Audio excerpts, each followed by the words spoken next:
Oke, Assalamualaikum warahmatullahi wabarakatuh. Selamat datang di pertemuan 5 mata praktikum struktur data. Di pertemuan kali ini kita akan belajar mengenai queue atau antrian. Jadi apa sih itu queue? Queue atau antrian adalah suatu kumpulan data yang mana penambahan elemen hanya bisa dilakukan pada satu ujung atau yang biasa disebut dengan sisi belakang atau rear, dan penghapusan atau pengambilan elemen dilakukan lewat ujung lain yang biasa disebut dengan sisi depan atau front. Konsep utama queue itu FIFO ya, first in first out. Jadi contohnya, orang yang pertama kali masuk itu akan yang pertama kali keluar. Di gambar bawahnya ini contoh contoh dari queue ya. Jadi di sini tuh ada loket dan ada 3 orang mengantri. Jadi pasti di mana-mana orang yang pertama kali ngantri itu yang bakal dilayanin ya. Jadi nanti setelah orang yang pertama sudah dilayani di loket, nah selanjutnya itu orang kedua dan orang ketiga.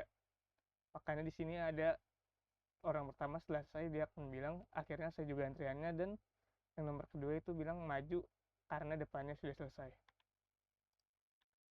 Lalu selanjutnya itu ada notasi Q. Yang pertama itu front, yaitu menunjukkan posisi terdepan dari suatu antrian. Yang kedua itu rear, yaitu menunjukkan posisi terakhir dari suatu antrian Q. Yang ketiga yaitu noel, menunjukkan jumlah elemen di dalam antrian. Ini seperti yang ada di gambar. Jadi yang paling kanan biasanya kalau dalam Q itu akan dinotasiin nomor 1, dan ke kirinya itu 2, 3, 4, 5. Dan yang paling kanan biasa disebut front of queue, yang paling kiri atau paling belakang disebut rear of queue. Lalu untuk operasi pada queue atau antrian itu ada beberapa. Yang pertama yaitu create. Jadi create itu adalah suatu operator yang digunakan untuk membentuk dan menunjukkan suatu antrian hampa. Contohnya, noel create queue sama dengan 0, front sama dengan create queue tidak terdefinisi, rear create queue juga tidak terdefinisi. Jadi di operasi ini, yang ini tuh untuk menciptakan thread kosong. Jadi pada kondisi awal pointer itu belum menunjuk kemanapun dan jumlah elemennya itu noel itu masih 0. Lalu yang untuk isempty itu suatu operator yang menunjukkan apakah antrian queue itu hampa. Dan biasanya itu operannya bertipe data antrian dan hasilnya itu bertipe data boolean. Contoh, isempty create queue sama dengan true. Jadi operasi ini untuk mencegah error saat mencoba menghapus data dari antrian kosong. Jadi kalau misalnya queue baru di create itu biasanya isempty itu bernilai true karena di dalam antrian itu nggak ada isinya. Lalu operasi selanjutnya itu insert. Nah, insert ini operator yang digunakan untuk memasukkan elemen E pada antrian Q di posisi depan dari antrian. Jadi mekanismenya itu ketika data masuk, nah nilai pointernya itu nilai pointer rear-nya itu akan bertambah +1. Jadi contoh awalnya misalnya itu F sama dengan 0, R sama dengan 0. Jadi saat A, B, C masuk, nanti F-nya itu menjadi 1 karena menunjuk pada A. Dan R-nya itu bergerak menjadi 3 karena yang menunjuk C, karena F-nya itu kan yang paling depan pasti yang nomor 1 ya, yang pertama kali masuk yang menunjuk pada A, dan R-nya itu bergerak menjadi 3 karena menunjuk pada C. Dan yang keempat itu ada operasi remove atau DQ, yaitu untuk menghapus data. Remove adalah operator yang digunakan untuk menghapus elemen bagian depan dari antrian queue. Hasilnya merupakan antrian yang lebih pendek. Contoh, remove create queue itu underflow. Nah, jadi mekanismenya itu ketika data dihapus, nanti elemen tersebut tuh sebenarnya nggak hilang dari memori, tapi lebih ke pointer frontnya itu yang bergeser menjauhi yang paling awal, jadi +1, sehingga elemen itu tuh udah nggak dianggap jadi di dalam antrean aktif. Nah, ini contohnya. Jadi saat A dihapus, F itu bergeser dari 1 menjadi 2. Nah, kemudian B-nya itu jadi elemen terdepan. Nah, di sini kan ada nih, di ini ada underflow. Nah,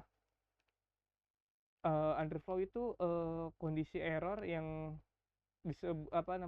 ketika kalian itu mencoba misalnya nge-remove pada antrian kosong, misalnya antrian ini nggak ada nih, lalu tapi kalian tetap coba buat ngehapus antreannya tuh, nah itu bakal terjadi kondisi error yang disebut underflow. Nah ini berikut ilustrasi antrian dalam RIQ. Jadi pasti kondisi awal itu hampa ya.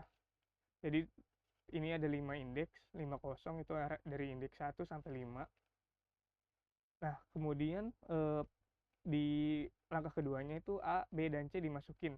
Nah otomatis F-nya atau yang paling depan, karena kan ya kalau di antrian tuh yang paling belakang tuh yang pertama kali masuk, jadi otomatis A, B, C-nya itu ini akan 1, nah ini akan 3 menuju pada C. Lalu di langkah ketiga itu kita bakal menghapus satu elemen, yaitu elemen A yang dihapus. Nah otomatis karena elemen 1 dihapus, elemen yang paling depan itu akan merujuk ke indeks nomor 2, yaitu elemen B. Lalu di di langkah keempat kita akan memasukkan elemen D dan E, itu bakal dimasukin. Nah karena tadi yang paling rare itu kan di indeks ketiga, jadi otomatis itu dimasukinnya dari belakang indeks nomor 3, jadi di indeks 4 dan 5, jadi DE itu masuknya di 4, 5. Nah kemudian di sini kita akan menghapus satu elemen lagi, jadi yang otomatis dihapus itu akan B karena dia yang di front, yaitu di indeks nomor 2. Lalu di langkah ke-6 itu kita akan memasukkan elemen lagi, yaitu G. Nah karena tadi kan awalnya tuh arahnya cuma sampai 5 nih, dan di elemen rare-nya tuh cuman paling mentok tuh 5 doang. Otomatis kalau masukin elemen baru itu akan balik lagi ke awal, jadi ke indeks 1 lagi. Jadi itu kurang lebih ilustrasinya begitu. Selanjutnya itu akan ada beberapa jenis-jenis antrian. Lalu pertamanya itu di queue atau queue ganda atau double queue. Di queue adalah antrian di mana elemennya bisa masuk dan keluar lewat kedua ujungnya. Berbeda dengan queue yang hanya bisa masuk lewat ujung belakang dan keluar lewat ujung depan. Nah, di queue itu menggunakan array sirkular, jadi menggunakan dua pointer atau petunjuk, yaitu left sisi kiri dari queue dan right dari sisi kanan dari di queue. Nah, di queue itu juga mempunyai dua jenis variasi ya, yaitu di queue input terbatas, yaitu di suatu di queue yang membatasi pemasukan elemen hanya pada satu ujung dari list. Nah, sementara penghapusan elemen boleh dilakukan pada kedua ujung list. Nah, jadi di queue input terbatas itu intinya tuh boleh hapus dari dua ujung. Jadi mau sisi kiri atau kanan tuh boleh. Tetapi kalau buat nambahinnya itu cuma boleh dari satu ujung doang. Jadi misalnya kan ada sisi left sama right nih. Berarti kalau yang di queue input terbatas ngapusnya tuh boleh dari kiri atau kanan. Cuman masukinnya cuman salah satu dari sisi. Jadi pilih aja mau dari sisi kiri atau sisi kanan.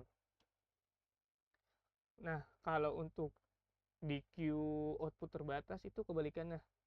Kan di sini merupakan kebalikan dari di queue input terbatas, yaitu suatu di queue yang membatasi penghapusan elemennya hanya pada satu ujung dari list, sementara pemasukan elemen boleh dimasukkan pada kedua ujung list. Kalau yang tadi input terbatas itu masukinnya cuma boleh dari sisi kiri atau sisi kanan, kalau yang output terbatas itu keluarnya cuma dari salah satu sisi, sedangkan masukinnya itu bebas, mau dari kiri atau kanan. Ini contoh dari DQ nih, menggambarkan dua DQ masing-masing berisi 4 elemen yang ditempatkan di dalam sebuah array dengan 8 lokasi memori. Yaitu yang ini misalnya awal left-nya 4, right-nya 7. Lalu ini boleh dari kiri kanan dan keluarnya juga. Yang ini juga contoh DQ. Lalu ini variasi queue yang selanjutnya itu queue berprioritas atau antrian prioritas. Antrian berprioritas itu adalah suatu queue yang setiap elemennya telah diberikan sebuah prioritas dan urutan proses penghapusan elemen adalah berdasarkan aturan berikut. Yang pertama itu elemen yang prioritasnya lebih tinggi. Nah, biasanya ini diproses lebih dahulu dibandingkan dengan elemen yang prioritas lebih rendah. Itu juga dua elemen dengan prioritas yang sama diproses sesuai dengan urutan mereka sewaktu dimasukkan ke dalam priority queue. Jadi misalnya ada elemen A sama B nih, itu prioritasnya sama, tapi di antrian itu tuh A masuk duluan, sedangkan B yang kedua. Nah, itu nanti yang bakal dikeluarin itu tetap yang A duluan, karena walaupun prioritasnya sama, tapi karena yang elemen A itu masuknya pertama, jadi dia dulu yang dikeluarin. Untuk materinya segini aja. Jadi pertemuan kali ini sekian, karena untuk ACT-nya itu cuma ngerjain soal, sedangkan LA-nya itu baru ngoding. Jadi nanti untuk LA-nya bakal mungkin saya buat video lain atau cuma saya koreksi codingannya di websitenya. Jadi kurang lebihnya mohon maaf. Wassalamualaikum warahmatullahi wabarakatuh.